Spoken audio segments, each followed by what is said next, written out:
The story begins in Yokohama City, where an enormous kaiju suddenly appears, so the authorities sound the alarm, ordering the citizens to evacuate.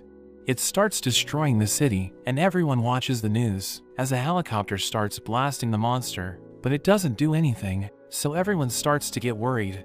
But an elite unit known as the 3rd Division arrives to fight the kaiju, and their captain Mina fires her railgun, killing the kaiju with a single shot. Everyone celebrates the victory, thinking the 3rd Division is amazing because they were able to defeat the kaiju without any casualties. A team arrives to clean up the mess, and we meet a man named Kafka as he collects a sample for the researchers. He sees his teammates lifting one of the kaiju's organs, but he warns them to be careful, and it suddenly explodes. The blood burns one of his companions, so he helps the man, telling him he's going to be fine. Kafka realizes that the kaiju is massive, so it's going to take ages for them to remove it, and the supervisor orders him to remove the intestines.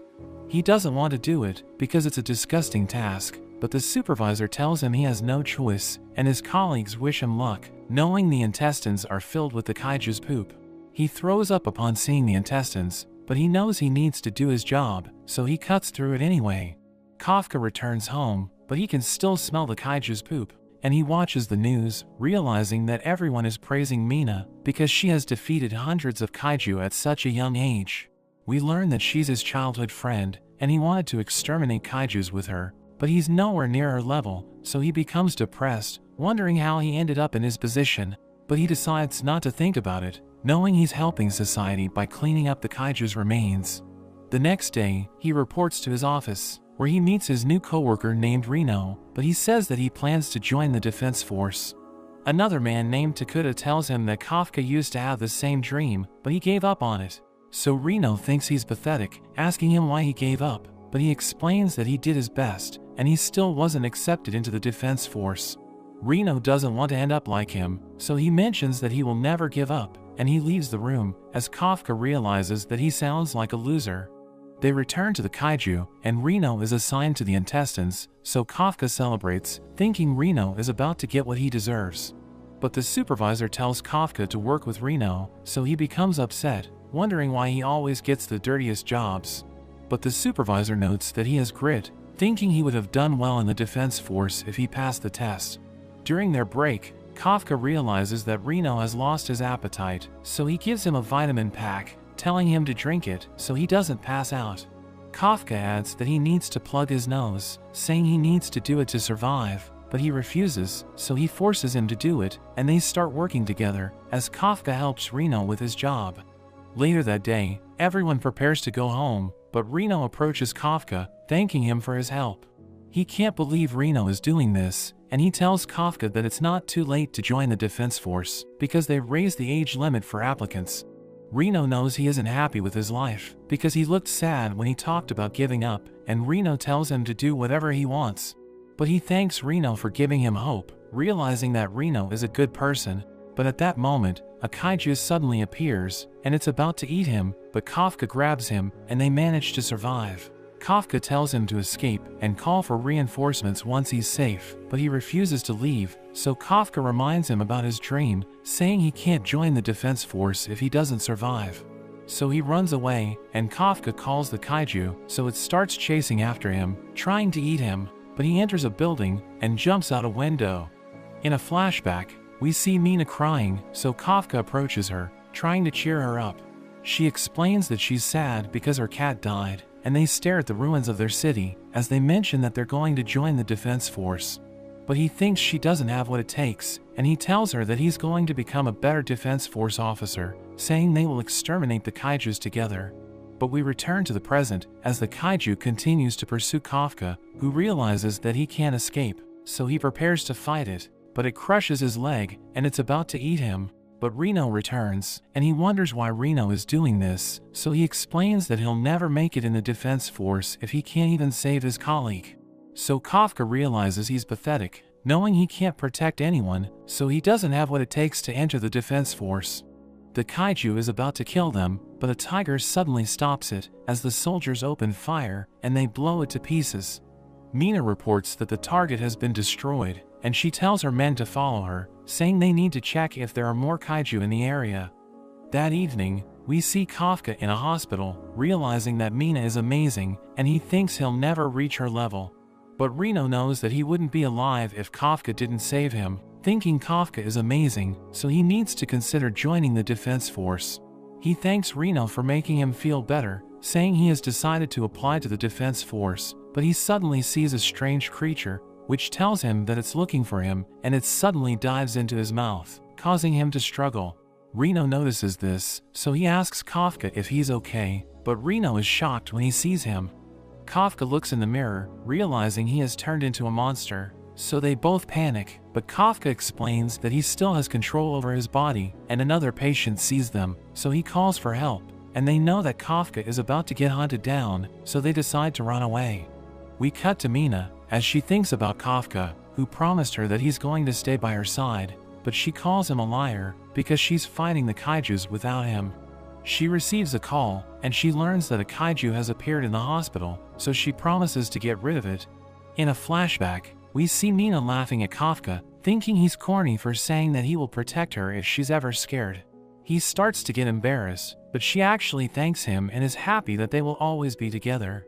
We see her gather her team, and she tells them about the situation at the hospital. There's an alert on the news, and the people are told to take shelter. We return to the hospital, and the old man is terrified, so Reno suggests clearing up the misunderstanding, telling Kafka to smile. But when he tries it, it just causes the man to faint. Kafka rushes to help him, but as he touches the wall, he blows it away, and they are shocked by his strength. The other patients wonder about the explosion, and Reno thinks they need to get away.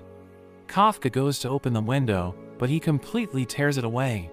He starts freaking out about his body, but Reno says they need to go. We see Mina's team on their way, and she receives a report about them leaving the hospital.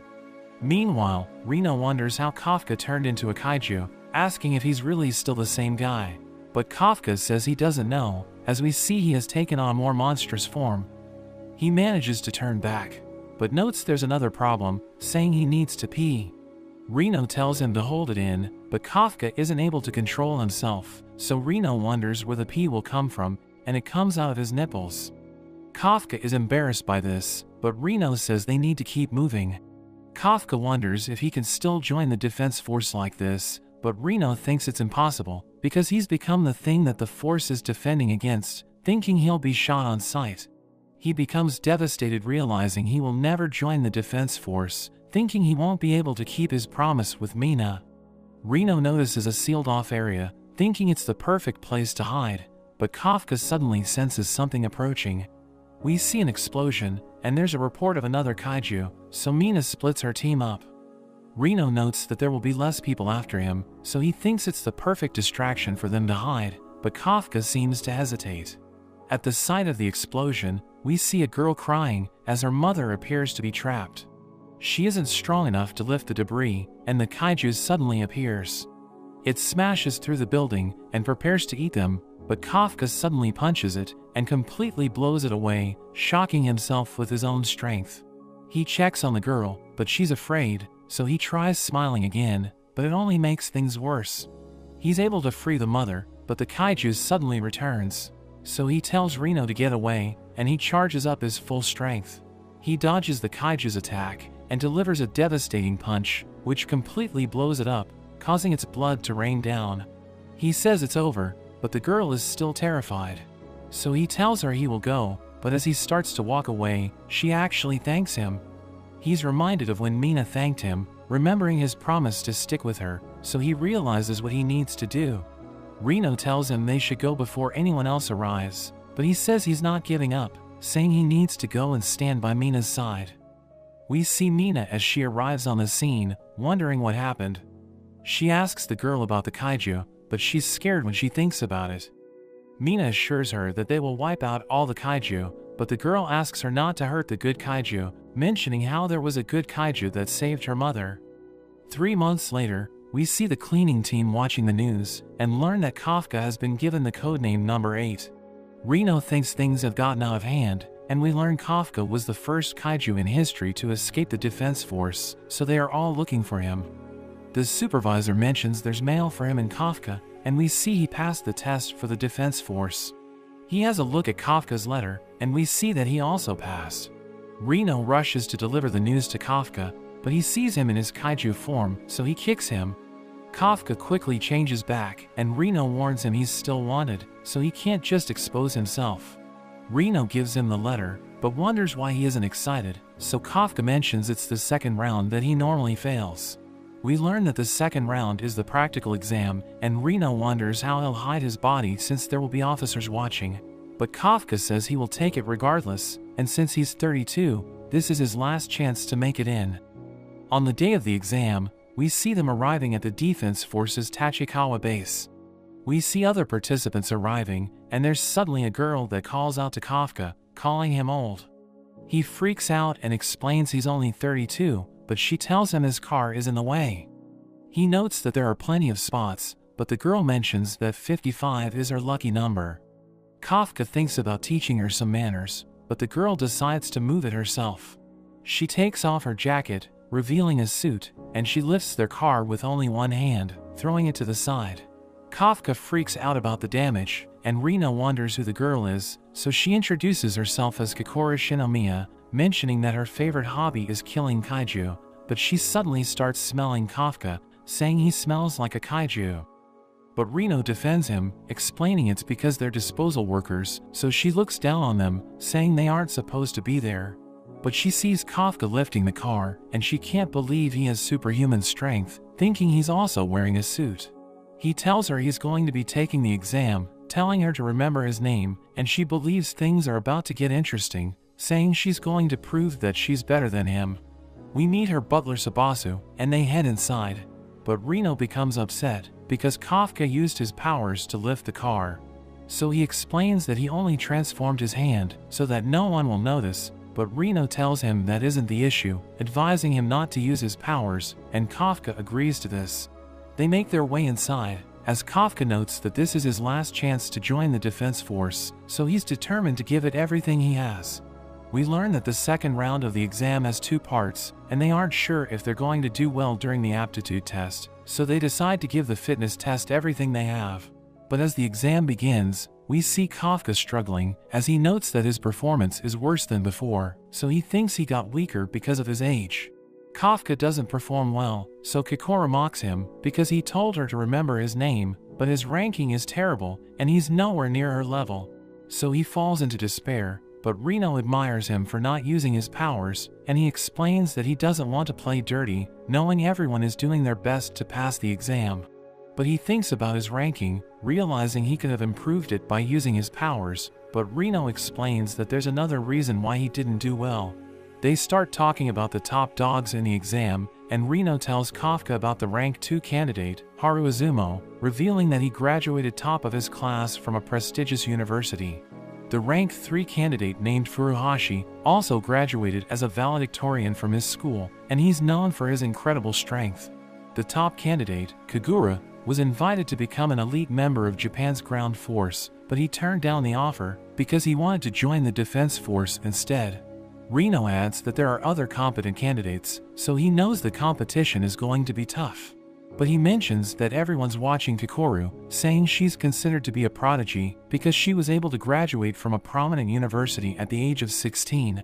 So they think she has incredible talent, and everyone wants to defeat her. Kafka approaches her, saying she's amazing, but her bodyguards beat him up, telling him not to touch her. She thinks he's pathetic, and she promises to keep making him look bad, so he becomes upset, saying he's going to get his revenge. But he thinks he's going to fail the exam, so Reno tells him not to lose hope, thinking the next test is about Kaiju Corp's disposal, so they think they have the advantage. The candidates head to the next area, where they meet Sashiro Hashina, the vice captain of the 3rd Division, who tells them they're about to have their aptitude test. He opens a gate, and Kafka is excited for Kaiju Corp's disposal, but Sashiro tells them they're going to be killing kaiju instead. Reno and Kafka aren't happy to hear this, and a kaiju tries to leave the gate, but it's stopped by a barrier. Kokoro sees Kafka freaking out, so she laughs at him, and Sashiro explains that they'll be wearing combat suits during the test. Reno wears his suit, and it fits him perfectly, as it mentions that it has finished analyzing his body. Sashiro explains that the suits are made of organic material taken from kaiju, and it grants the user superhuman abilities. The operator Konomi measures the candidate's unleashed combat power, revealing that Reno has only tapped into 8% of his suit's power, while the top students have unlocked over 10%.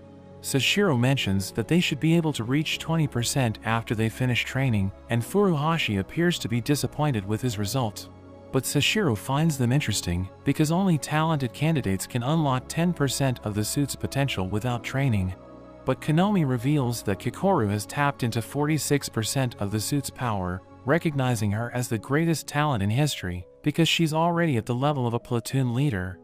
Reno thinks he's pathetic, but Sashiro tells him he's doing fine, saying he can still pass the test.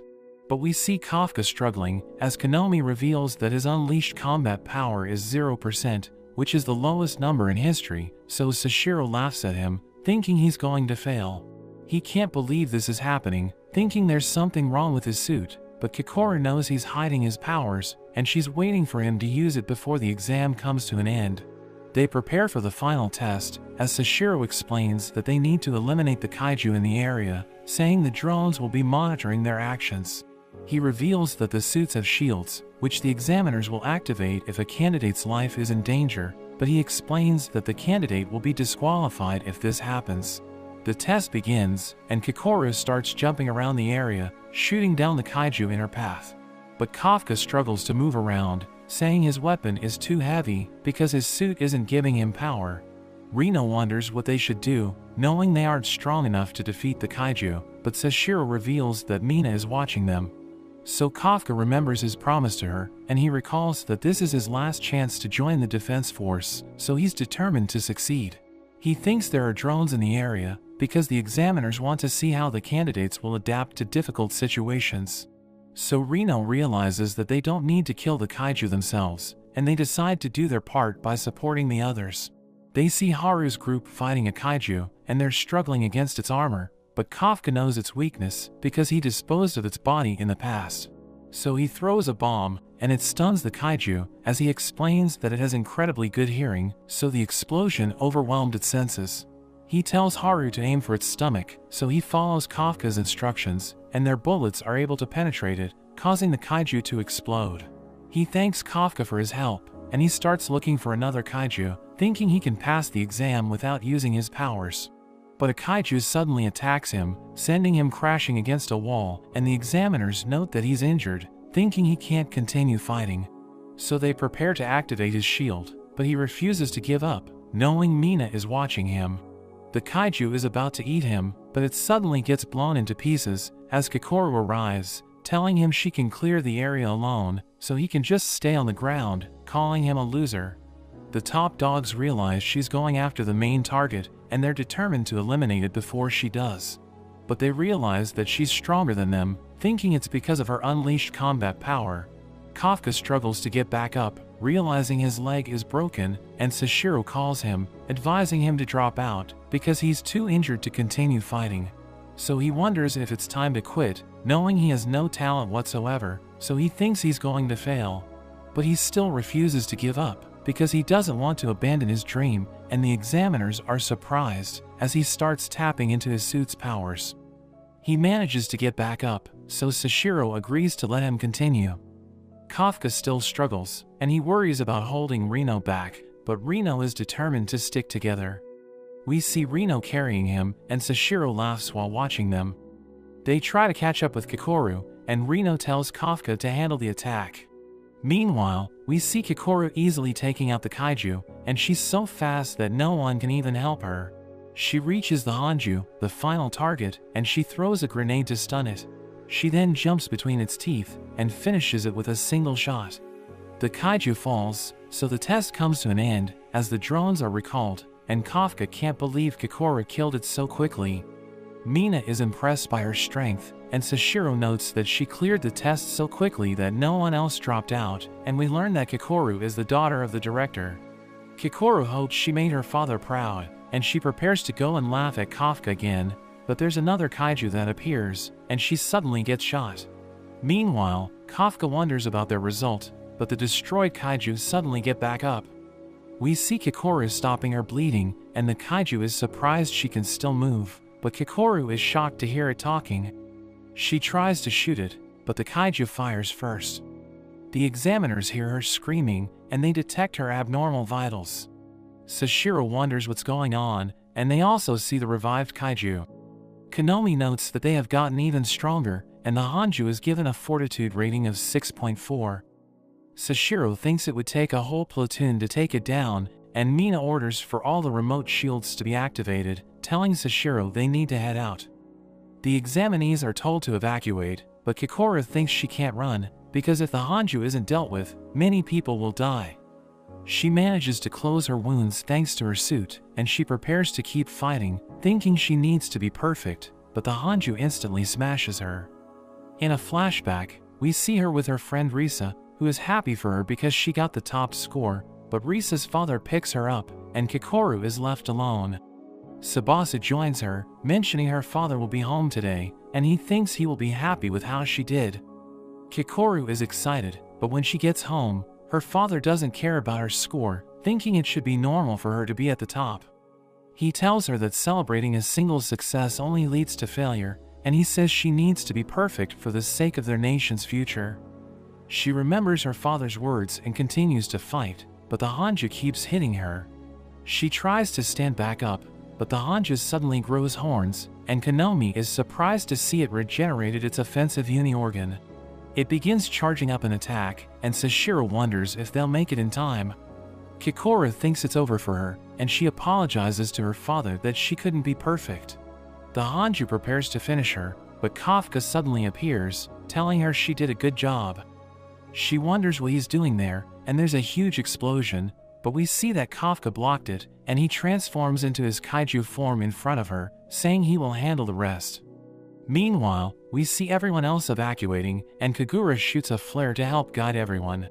Rino hopes that Kafka is okay, and we see that a few moments earlier, they learn that the Hanju came back to life, and Kikoru is fighting it alone. Their orders are to evacuate, but Kafka disappears, and Rino worries that he's planning on transforming. Back in the present, Kikoru wonders what's going on, and Kafka begs her to keep his secret. The Hanju charges up another attack, but Kafka just slaps it away, and he promises to tell her more after the fight. Konomi detects his energy, but the cameras are knocked out from the explosion. She notes that he has a fortitude rating of 9.8, but Sashiro says it's impossible, thinking the explosion must have scrambled their measurement system, because 9.8 would be the strongest kaiju in history. Kafka knows he doesn't have much time, so he decides to finish things with a single punch. He clashes with the Hanju, but he completely overwhelms it, blowing it into pieces. Kikoru wonders who he is, and Kafka suddenly rushes at her, but he takes out a kaiju behind her. He tells her she shouldn't put herself in such danger, but Rino suddenly arrives and starts reprimanding him for transforming. They start to argue, but Kikoru ends up passing out. Sashiro and Mina arrive on the scene, and they wonder what happened.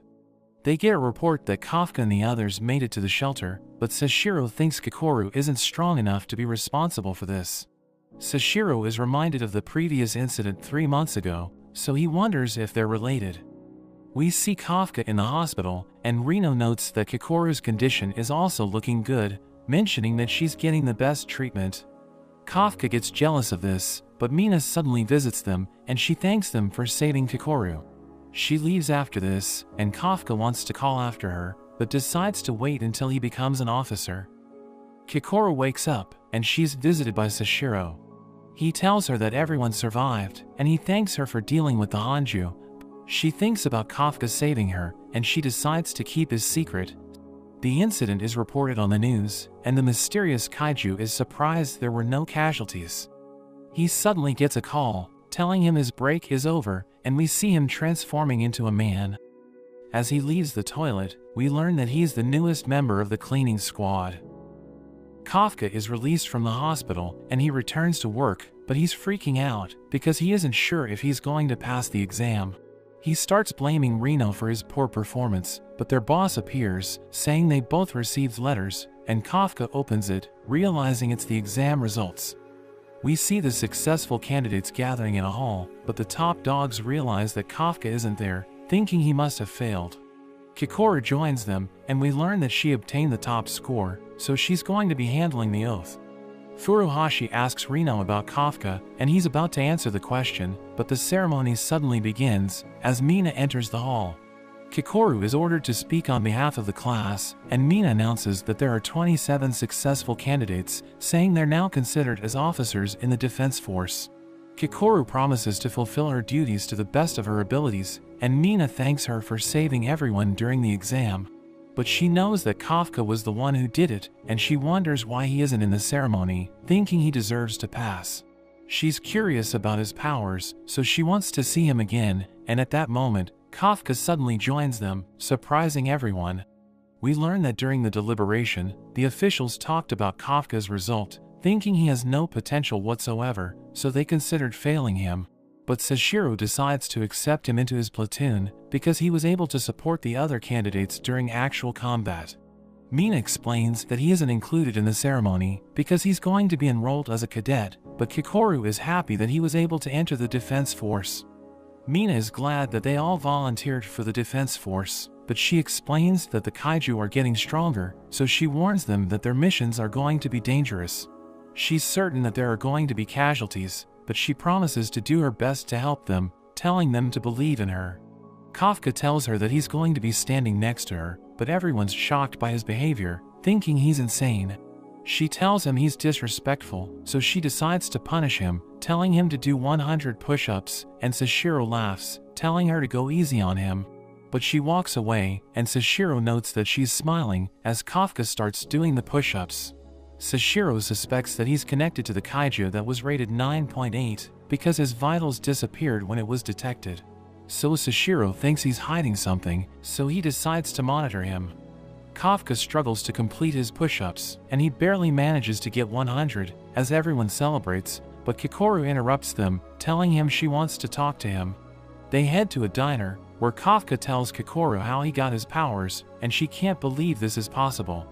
He thinks about telling the defense force about it, thinking they might be able to cure him, but she tells him it's a bad idea, because they will experiment on his body until he dies, saying they will use him to create special weapons. So he begs her to keep his powers a secret, and she agrees to this, reminding him that he saved her life, but she promises to kill him if he goes on a rampage. We see Rino in the middle of a training session, and he hits the targets with amazing precision. A voice mentions that he was able to complete the exercise in over 2 minutes, and his combat power has reached 18%. Everyone is impressed with his progress, and Furuhashi wants to keep up with him. So he goes through the exercise with everything he has, and he's able to beat Rino's time, as the voice mentions that his unleashed combat power is 20%. He tells Rino not to get too cocky, but they see Kikoru completing the test, as the voice reveals that she was able to destroy the targets in 1 minute, and her combat power is at 55%. She taunts them, saying she's better than them, and Haru thinks he'll never defeat her, but Kagura tells him he's falling behind, and he realizes that Kagura has surpassed his unleashed combat power. Everyone hears Kafka struggling, and we learn that he was able to destroy the targets in 6 minutes, but his combat power is still at 1%. He celebrates, telling Kikoru that he's no longer at 0%, but Sashiro tells him he's pathetic, warning him that he's going to get fired in 3 months. Sashiro orders everyone to run around the perimeter, and Konomi notes that they're competing with each other, so he thinks they're going to improve. Everyone takes a bath, and Kafka is exhausted, as Furuhashi boasts about his muscles, but Rino thinks he looks average, and he doesn't believe Rino, so they start arguing. Kafka tells them his muscles are bigger, but he loses control over his breathing, and his belly sticks out, so Furuhashi laughs at him. Kagura joins them, and they see that he looks totally shredded, so they hide in the water, realizing they're no match for him. We cut to Kikoru, as she sees Mina in the laundry area, thinking she looks amazing, and Kikoru wonders why her combat power is off the charts. So she asks Mina about her training, and she tells Kikoru to stand next to her, saying she will teach her the basics. We return to Kafka, as he hears the others talking about Mina, saying she inspired them to join the defense force. Rino thinks she's like a superhero, but Kafka tells them she's his childhood friend, and they're surprised to hear this, so they ask him to share his story.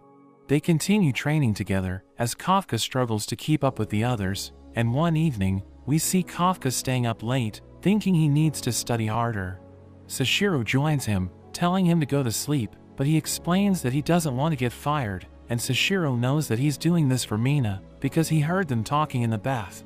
Kafka admits that he promised to fight by her side, but Sashiro explains that he's the vice captain, so Kafka needs to steal his spot to achieve his goal. Sashiro tells him he'll never become the vice captain and warns him not to get too attached with the other officers, because they could end up dying during their missions. At that moment, the alarm rings, and everyone realizes there's a kaiju, so they prepare to head out, as Sashiro tells Kafka it's time for his first mission. We see the civilians being evacuated, as a Hanju appears in the middle of a city, and it's surrounded by smaller kaiju. The defense force wants to minimize damage to the surrounding area, so they plan to defeat the Hanju at the central sector.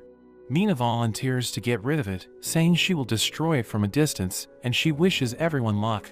The officers make their way to the city, as Sashiro tells them it's time to hunt kaiju, but Kikoru still can't believe that Kafka is Kaiju No.Eight, and she looks forward to seeing him unleash his powers.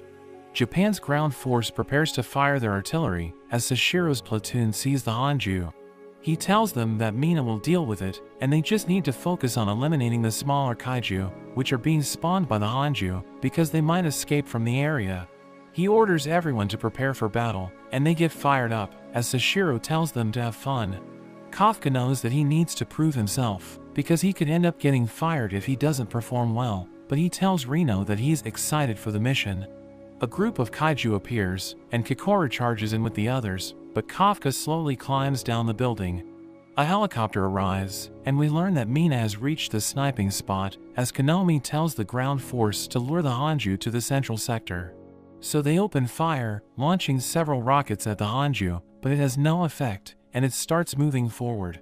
Sashiro tells the new recruits to show him what they're made of, and Kafka tries to unleash his suit's power, but a kaiju blows him away, and Kikoru advises him to stay back, because he's still at 1%. The experienced officers look down on the rookies, telling them not to get in the way, and they mention that nobody knows about the enemy's weak spots. But Kikoru starts blasting the kaiju, blowing them to pieces, and her seniors are amazed by her combat skills. We see Furuhashi in action, telling Reno to keep up with him, but he realizes that Reno was able to kill a kaiju on his own, wondering how he was able to do that. So he explains he's using freezing rounds, saying it fits his style, because it allows him to slow down the enemy while he's fighting. The seniors are impressed with the new recruits, because they're eliminating the kaiju by themselves, and the platoon leader Nakano explains that the batch is filled with talented members. Kagura and Haru are competing against each other, wanting to see who gets more kills, as Nakano notes that they're complete opposites, but she thinks they're both attractive. She thinks the rookies are amazing, because they're outperforming their seniors, and Konomi reports that Reno and Furuhashi are at the forefront. But Kafka realizes he's being useless, so he wonders what he can do to help, and he sees a dead kaiju, thinking he might be able to find its weak spot. So he starts dissecting it, realizing that the core isn't where it's supposed to be, and he sees it at the base of the neck, so he reports this to Sashiro, advising the officers to hit them from the side. He adds that the kaiju have reproductive organs, and he warns Sashiro that they might spawn new kaiju if the organs aren't destroyed. Sashiro thanks him for the information, and Konomi shares this with everyone, as he realizes that he was able to help the defense force, thinking he might be able to fight by Mina's side. But he sees a massive explosion, and we see that the ground force is continuing to pressure the Hanju, but it has already reached the central sector, so they decide to retreat. The defense force shoots its legs, trying to immobilize it, as Mina takes aim, and she charges up her railgun, increasing her unleashed combat power to 96%. Sashiro tells Kafka to watch closely, as Mina fires her weapon, blowing a massive hole into the Hanju's body. Kafka can't believe how powerful she is, and Sashiro tells him he's nowhere near her level. She fires another round, destroying the Hanju's head, and it crashes to the ground, but she keeps firing her weapon, and Konomi tells her it's already dead, but she doesn't care, and she continues to obliterate its body. Kafka thinks she's incredible, and Sashiro asks him if he has given up on his dreams, telling him that he will never reach her level. He asks Sashiro if he can match her strength, but he reveals that he can't, saying he specializes in dealing with smaller kaiju. A kaiju suddenly appears behind him, but he instantly slices it into pieces, and Kafka is surprised by how fast he is, because he couldn't even see Sashiro's movements. He explains that he's better with a sword, saying the captain and vice captain are the most powerful members of the force, so they're given special weapons which fit their fighting styles. Mina reports that the Hanju has been eliminated, but countless kaiju appear, and they start swarming the city. Sashiro tells everyone to deal with them, but Konomi reveals that the rookies are tired, so their combat powers are falling. Sashiro knows this is a difficult mission, but he's impressed that the rookies were able to keep up, so he thinks about taking them to the next level. We learn that most officers retire with an unleashed combat power of 20 to 30%, and those who are capable of going beyond that range become captains. He knows that Kikoru has already reached that level, but he notes that another candidate has potential, thinking Reno might also have what it takes. Furuhashi wonders why he's struggling to keep up with Reno, because he spent 5 years training while he was in college. They receive a report that a kaiju has entered their sector, so they decide to check it out, and they see a strange man dressed as a disposal worker.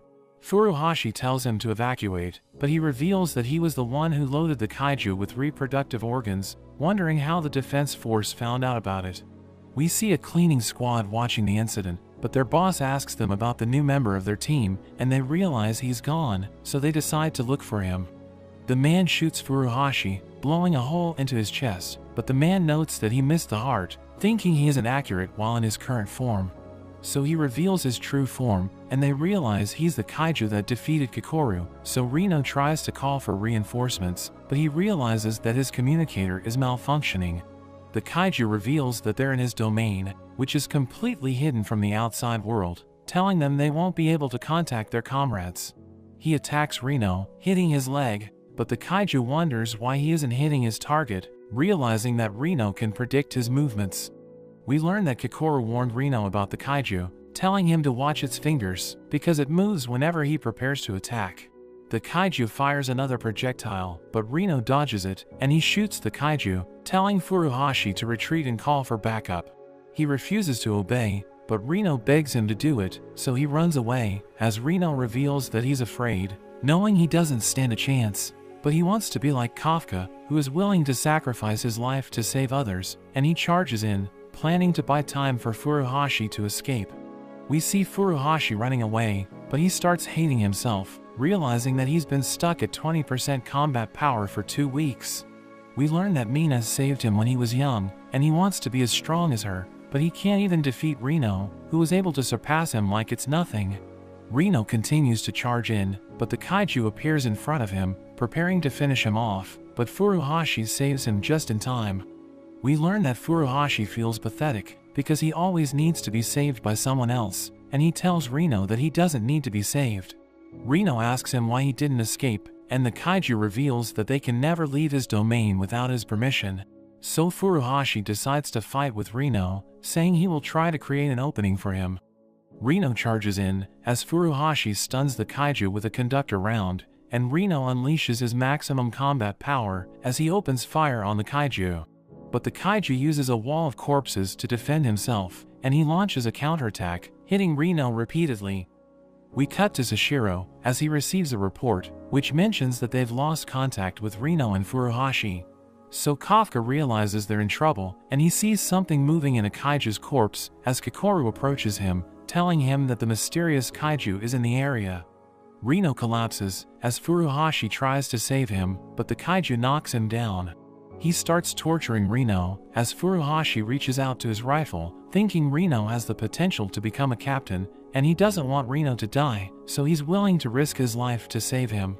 But Furuhashi realizes that his rifle is broken, and the kaiju is about to kill him, but Kafka suddenly arrives, and he punches the kaiju, knocking his head off. Reno thinks he's weak, because Kafka was forced to transform to save him, revealing that he wanted to get stronger to stop this from happening. The kaiju gets back up, and Kafka tells Reno to take a break as he prepares to fight the kaiju. He asks Kafka why he's protecting Reno, saying Kafka is stronger than the other kaiju, so he wants to use his body. The kaiju suddenly launches a projectile, and Kafka coughs up blood, but the kaiju realizes he's tough, so he prepares to attack Kafka with everything he has. Reno tells Kafka to escape, as the kaiju launches countless projectiles, but Kafka unleashes a powerful roar as he protects himself with a barrier. He starts pummeling the kaiju, who tries to use the wall of corpses to defend himself, but Kafka rips it open, and he continues his assault, breaking through the kaiju's defenses. The kaiju knows he doesn't stand a chance, so he decides to retreat, but Kafka hits him with all his might, blowing him away.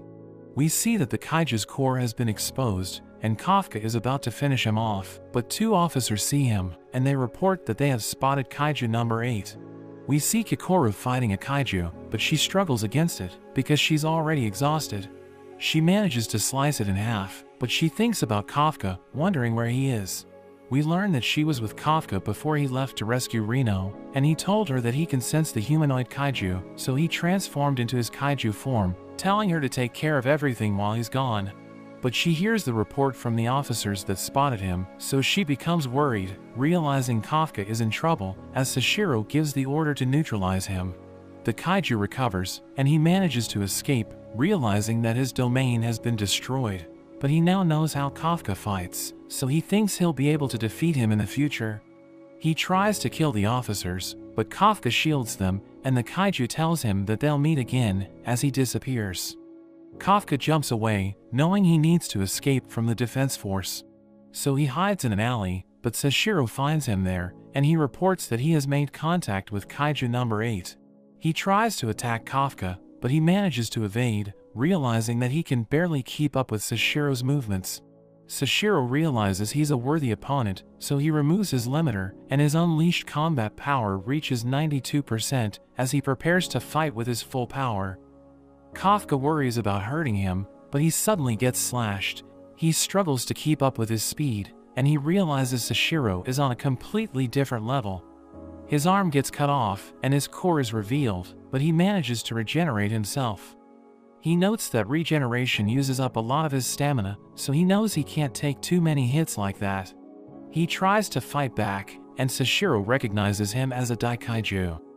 He gets a strange feeling, but decides not to worry about it as he charges up an attack, unleashing a double slash, which cuts off Kafka's leg, but he follows up, and Kafka realizes he's aiming for his core, but he predicted he would do this, so he catches the blade. Sashiro gets stuck, and Kafka uses the chance to attack, blowing him back, and he manages to escape. We see Kikoru as she thinks about Kafka, wondering if it's really okay to trust him, but he suddenly returns. She tries to scold him, but catches him as he falls, and he apologizes for letting the humanoid kaiju get away. He tries to head over to help Reno, but Kikoru notes he's in no condition to help, telling him to worry about himself, because Sashiro might figure out he's a kaiju. Sashiro thinks about the encounter, and Mina takes a picture to remember his failure. She wonders if Kaiju 8 was strong, so he notes how he was at the level of a Daikaiju, which makes him the first one since the incident 5 years ago. Sashiro notes how he doesn't seem to attack people indiscriminately, and he thinks back to how Kafka only attacked his weapon, realizing the strange feeling he felt was because it felt like he was fighting a human rather than a kaiju. But Mina tells him to get some rest, and notes that no matter what kind of kaiju it is, it's their job to neutralize it. They suddenly get a report, and Ikaruga tells them that the kaiju that attacked Reno and Furuhashi was the same one from the exam, mentioning how it had a human form. We see the humanoid kaiju in a weakened state, as a car honks at him. The driver tells him to get out of the way, and he points at the man, but nothing happens. The man is confused at what's going on, but the kaiju transforms and eats him, as we see the kaiju taking on the man's appearance. We hear on the radio that he's been designated as Kaiju No.9, but he thinks about how he can kill Kafka. We see Reno waking up in the hospital, and Kafka is glad he's okay. He thanks Kafka for saving him, but they panic as we see Furuhashi is next to him, thinking it was Kaiju 8 who saved them, so Kikoru quickly mentions how Kafka found the core in the smaller kaiju, and he buys her explanation. Furuhashi wonders why Kaiju 8 saved them, thinking he was pretty cool, so Kafka gets happy hearing this. Soon after, the squad has a party to celebrate Reno and Furuhashi's recovery and their first successful mission.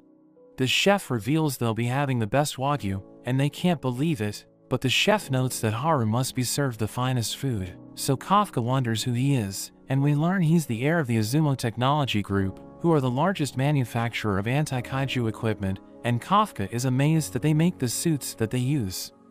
We see everyone enjoying the food together, and Reno is happy they organized it, but everyone starts to argue about their performance, and Kafka complains to Haru about his suit, calling it defective because he couldn't defeat a single kaiju. Reno worries about the chaos, but realizes they are all talking about the mission and are figuring out ways to get stronger. The chef is glad Haru reached out to them, asking about his father, but Haru notes how they haven't spoken since a certain incident. Kagura suddenly appears, looking for the toilet, and Haru wonders how much he heard. Sashiro calms everyone down to make an announcement, and reveals that thanks to Kafka's contribution, he's being promoted from a cadet to a full officer. He's overjoyed to hear this, and everyone celebrates for him. The next day, Kafka meets with Mina, and she officially gives him the promotion. He swears to give it his all, but as he leaves, she tells him not to get too excited, because he's still a long way from being able to stand by her side, but he's happy that she remembers the promise. She notes that it was Sashiro who recommended him for the promotion, so she tells him not to let him down. We see Kafka studying late at night, but he gets tired and decides he's had enough.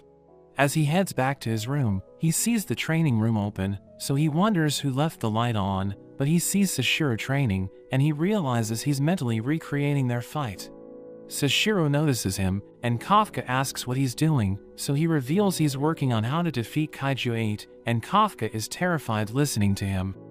Kafka respects him for wanting to protect everyone, and he also promises to do his best, but Sashiro reminds him he's useless at 1% power, but gives him 1% of his expectation.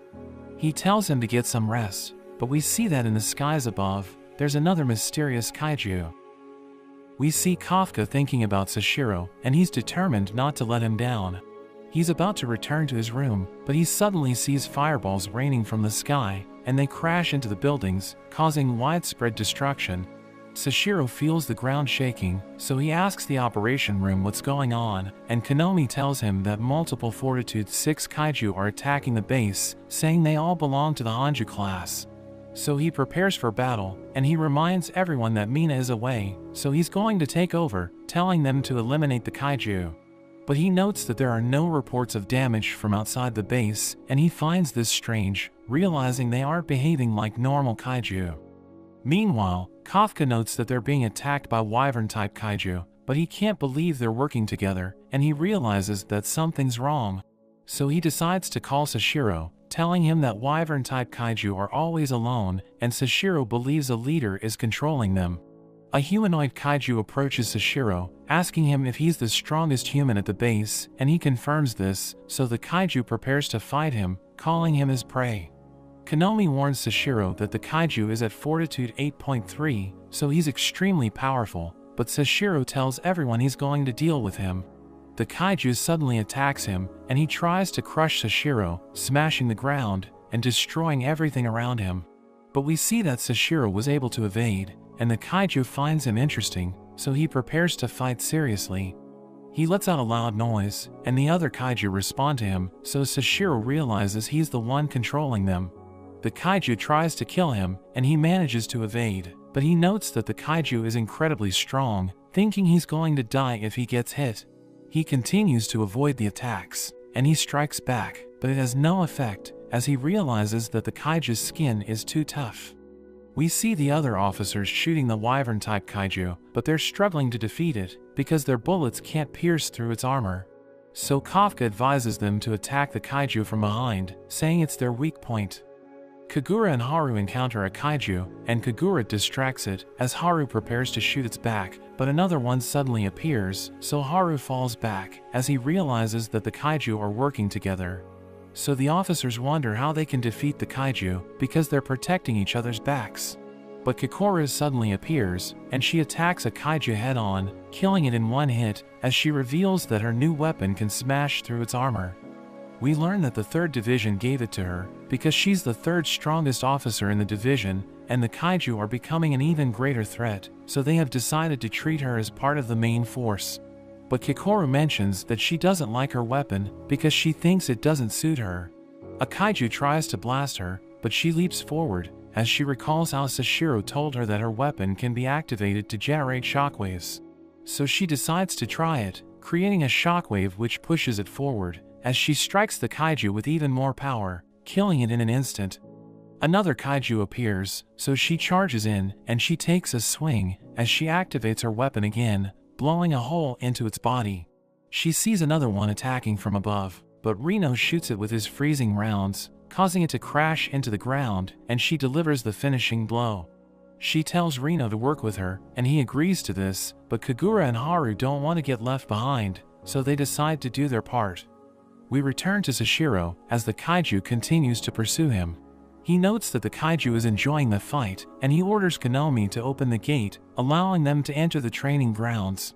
The kaiju manages to land a hit, blowing Sashiro away, but he realizes that his arm has been sliced off as Sashiro reveals that he removed his limiter, saying he doesn't have to worry about the others while he's in the training grounds. We cut to an officer named Ikari, who is about to be killed by a kaiju, but Kafka rushes to her, and he transforms his legs, allowing him to reach her just in time. She thinks he used his suit to save her, and he tells her he has improved, but the kaiju prepares to blast them. Kikoru suddenly arrives, and she tells Kafka to retreat with the wounded officers, while she and Reno deal with the kaiju, and Kafka observes them as they fight, thinking their teamwork is amazing. The off-duty officers arrive to help, and everyone works together, as Kafka notes that they're pushing the kaiju back. Sashiro continues his fight against the leader, and he's able to slice through the gaps in his armor.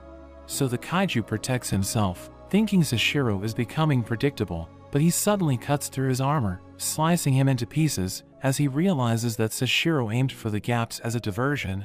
But his body quickly regenerates, realizing Sashiro is a worthy opponent, and he tries to fight back, but Sashiro easily overpowers him, and he realizes that his core has been exposed. Sashiro delivers the finishing blow, and everyone thinks the fight is over, but they realize that something's wrong as the kaiju suddenly transforms into a massive creature. We learn that the kaiju shifted the position of its core, so Sashiro wasn't able to destroy it, and it covers the area with steam, as Konomi reveals that it has reached Fortitude 9. So she becomes worried, thinking he won't be able to defeat it, and Kafka realizes Sashiro is in danger, so he decides to help him. Sashiro tries to fight, but he realizes that his attacks are working because his blades aren't effective against giant kaiju. So he thinks about targeting the core in its back, but he suddenly starts bleeding as his suit informs him that he's about to reach his limit, and it suggests canceling his maximum release. But he fights on, thinking he might be able to defeat the kaiju in 1 minute, and he tries to attack from behind, but it suddenly attacks him, blowing him away. His suit mentions that he has reached his limit, so it cancels his maximum release, and Konomi thinks he's dead. But he reveals that he's okay, saying his shield protected him, but he wonders how he can defeat the kaiju, knowing he's at a disadvantage. He cuts the kaiju, but it immediately regenerates, and it tells him he doesn't stand a chance, as a smaller kaiju pursues him, and it self-destructs, knocking him down. In a flashback, we learn that Sashiro came from a family of swordsmen, and he's considered as a sword prodigy. But his father tells him to give up on joining the defense force, because he isn't good at using other weapons, saying swords are becoming obsolete. But he tries to join anyway, and a high-ranking officer thinks he isn't good enough, because his skills are useless against giant kaiju. He eventually meets Mina, who knows he's a sword specialist, so he thinks she's going to disparage him, but she tells him she needs his help, asking him if he wants to join her. She explains that she specializes in eliminating giant kaiju, but she struggles against the smaller ones, so she tells him to clear a path for her whenever she needs to shoot her target. We return to the present, as Sashiro refuses to give up, because he doesn't want to let Mina down. He attacks the kaiju with everything he has, trying to slice it into pieces, but it's able to catch him, and it's about to crush him to death. Kafka sees this, realizing his life is in danger, so he decides to help Sashiro as he prepares to transform. But everyone suddenly hears Mina's voice, and she shoots the kaiju, cutting off its arm and allowing Sashiro to escape. It prepares to attack her, but she fires again, hitting its other arm, as it orders the smaller kaiju to pursue her, but she manages to avoid them. The kaiju quickly regenerates, and Konomi tells Mina to target its core, but Sashiro knows this won't be easy, so he tries to help her, and he attacks its legs, trying to immobilize it. But it doesn't work, as he notes that his power output is too low. Kikoru suddenly joins the fight, and she attacks with everything she has, but she gets pushed back as she realizes she isn't strong enough to damage the kaiju. So Sashiro cuts through its armor, and she delivers a devastating blow, which causes it to lose its footing.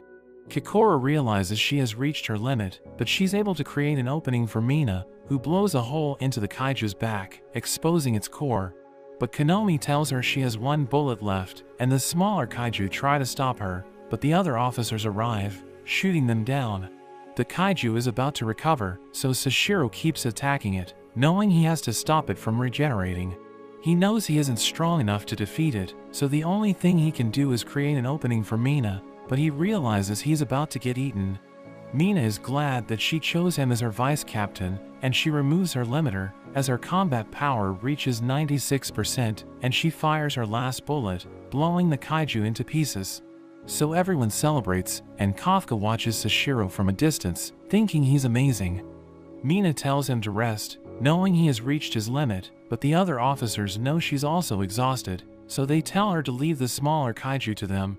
But at that moment, everyone realizes that the kaiju are gathering above them, and Konomi reveals that they have formed a massive bomb, which threatens to destroy the entire base. Everyone thinks they're doomed, but Kafka suddenly charges in, so Sashiro tries to stop him, thinking there's nothing he can do against it. But he wonders how Kafka is able to move so fast, and he transforms into Kaiju-8, surprising everyone, as Konomi reveals that he's at Fortitude 9.8. He realizes that he let his friends down, because they were helping him hide his secret, but he knows he needs to do something, or everyone's going to die. So he uses his boosters, and he takes to the skies, as he punches the bomb with all his strength, blowing it away. But he becomes exhausted, and he crashes to the ground, as the bomb detonates, causing massive destruction, but he uses his body to protect the other officers. Everyone survives, but Kafka thinks it's all over for him because his secret has been exposed, and he can barely move his body. The officers point their guns at him as Mina calls him Kaiju-8, telling him he's under arrest.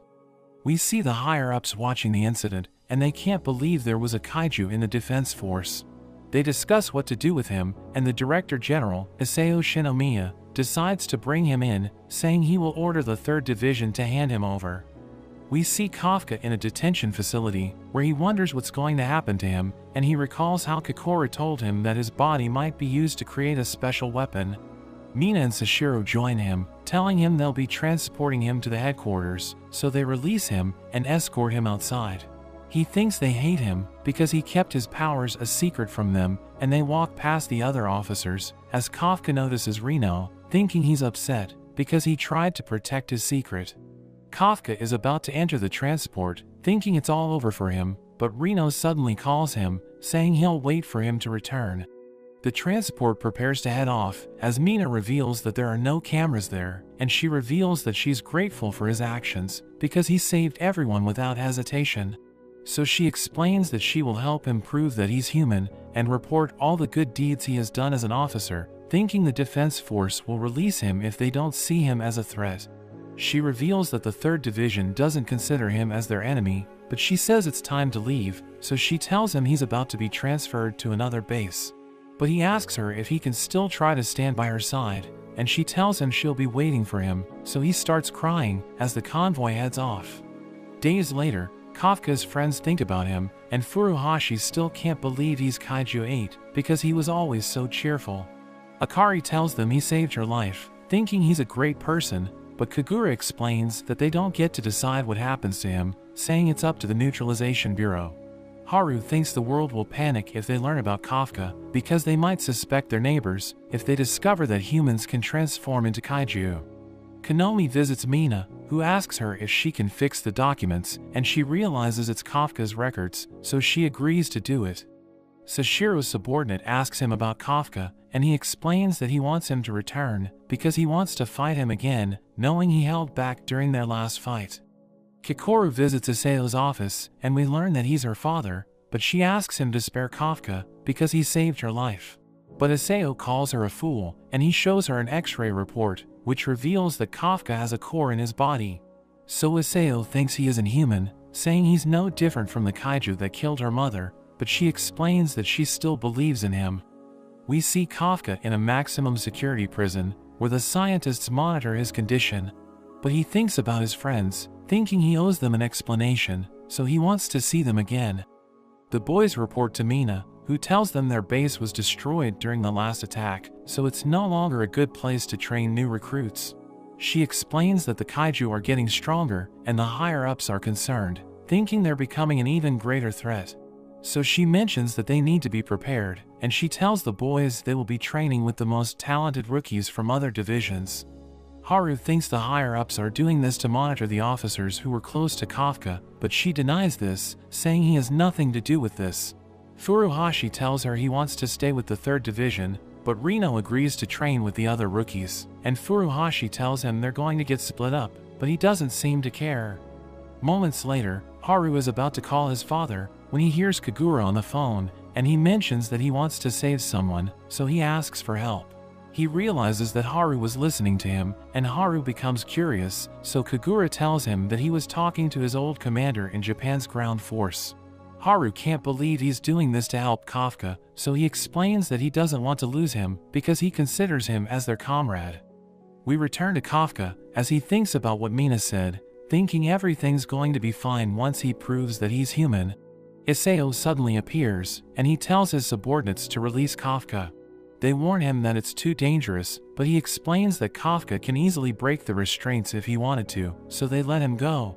But Isao suddenly starts shooting him, so he uses his arm as a shield, but Isao tears out his skin, and he collects a blood sample as he tells Kafka he's a kaiju. But he denies this, saying he's human, so Isao gives the signal, and his subordinates deliver his gauntlets. He wears them, and they merge with his body, as he mentions that he will dispose of Kaiju-8. Kafka is determined not to transform, because he wants to prove that he's human, but Isao attacks him, slicing off his arm and sending him crashing against the wall. The other officials are impressed, realizing Isao hasn't lost his touch, and we learn that he's considered as the strongest soldier in history. Kafka transforms into a kaiju, and he tries to escape, thinking about dodging until Isao reaches his limit. But Isao keeps pursuing him, and he manages to land a devastating blow, but Kafka recovers, realizing Isao is as powerful as a massive kaiju. We learn about Kaiju 2, which appeared decades ago, and it almost destroyed an entire city until the defense force was able to neutralize it. Isao's gauntlets are made using its body parts, and he's the only one capable of using them. He easily overpowers Kafka, punching him with tremendous force, and he realizes there's no escape for him as Isao tries to finish him off. But he suddenly transforms into his full kaiju form, and he lets out a piercing scream as Kokoro realizes that something's wrong. Kafka notes that he can't control his body, and the kaiju inside him tells him to go on a rampage. Meanwhile, we see Reno working out, and Furuhashi wonders why he agreed to go to the other unit when they're all worried about Kafka, but Reno mentions he needs to get stronger as fast as possible so that he can be the one to protect Kafka next time. Furuhashi wonders if Kafka will really make it back, but Reno decides to believe, so Furuhashi gets fired up to train as well. Mina is summoned to the headquarters, and she's told to wait for the results of Kafka's examination. Meanwhile, Kafka goes wild and he charges at Isao, but Isao dodges and notes that he's attacking like a wild animal. Isao prepares to attack his opening, but Kafka twists his body to attack again. He tries to stop himself from inside, but his body keeps attacking. Kikoru tries to call out to him, and Isao manages to counter with a sonic punch. But he notices that Kafka's core is missing, and his body suddenly regenerates behind him. The two clash, and the force starts to destroy the shelter, while the observers are shocked, because it was built to withstand a Fortitude 10 attack. The other chief notes that it seems like Isao is holding back to test Kafka, so Kokoro realizes he's giving Kafka a chance to survive because of her. The fight between the two continues, and Kafka takes a chunk out of Isao's body. The other higher-ups note that it's looking bad, and no matter what Isao tries to do, it seems Kafka has the upper hand. Isao unleashes a massive burst of electricity, but Kafka fires back with his own energy and blows him away. Kafka grabs him and starts smashing him into the ground. He knows he's about to kill him, and he sees Kokoro watching, so he tries to stop himself. Kokoro thinks about everything they have been through, and she decides to keep believing in him, so she tells him not to give up. He tries to break himself free, but the kaiju appears in front of him, and it suddenly eats him. His body prepares to finish Isao off, and Kafka feels himself falling, but there's suddenly light, and Mina grabs his hand, telling him that she's waiting for him, so he comes to his senses. His body attacks, but Kafka ends up hitting himself instead, and he declares that he's human. He ends up collapsing, and his body returns to normal, but an officer prepares to execute him. Isao tells the man to stand down, and we meet the 1st Division Captain Narumi. Isao calls for the medical team, and Narumi wonders what he plans on doing with Kafka. The examination is concluded, and the higher-ups ask Mina what she thinks as Kafka's commanding officer. They note that they have mostly reached their decision, and her report won't change Kafka's fate, so she won't need to feel responsible. She decides not to discuss whether Kafka is a kaiju or a human, but describes him as a Defense Force officer. She mentions his contributions and how he has saved many of his comrades, especially when he stopped the kaiju bomb. The higher-ups think it was possible only because he had powers, but Mina notes how he constantly failed the Defense Force exam and had 0% power with his suit, but he never stopped trying to save people, and he cares for others more than anyone. She thinks back to the accident with her parents when she was young, but Kafka always stood by her side. She thinks he has more humanity than anyone, and his heart can be trusted to be an officer. The higher-ups think her answer is too vague, but Isao thanks her for her report. They prepare to dispose of Kafka, but the decision is left up to Isao. Kafka wakes up, and he's surprised he's still alive. He's shocked to see Isao next to him, and he's glad he's okay, so he's still able to face Kikoru. He wonders if he was accepted as a human since he's still alive, but Isao calls him a kaiju. However, they're letting him live for the time being, and we see that Isao decided not to dispose of him. The other members think it's risky to keep him alive, but Isao thinks he can be controlled, and he isn't sure if they turned him into a weapon, it would be as strong, and they need their forces to be at their best with all the recent attacks. The other members still object, but Isao reminds them of the disaster 10 years ago, when Kaiju 6 killed over 200 officers. So if something like that happens again, they will need Kafka's power. The higher-ups remain opposed to the decision, so Isao tells Kafka he needs to prove his worth if he wants to survive. He knows they're just using him as a weapon, but he swears he will get them all to acknowledge him as a defense officer, and he falls asleep while thinking of Mina. But that's where this video ends. Remember to like and subscribe to the channel. Thanks for watching, and I'll see you next time.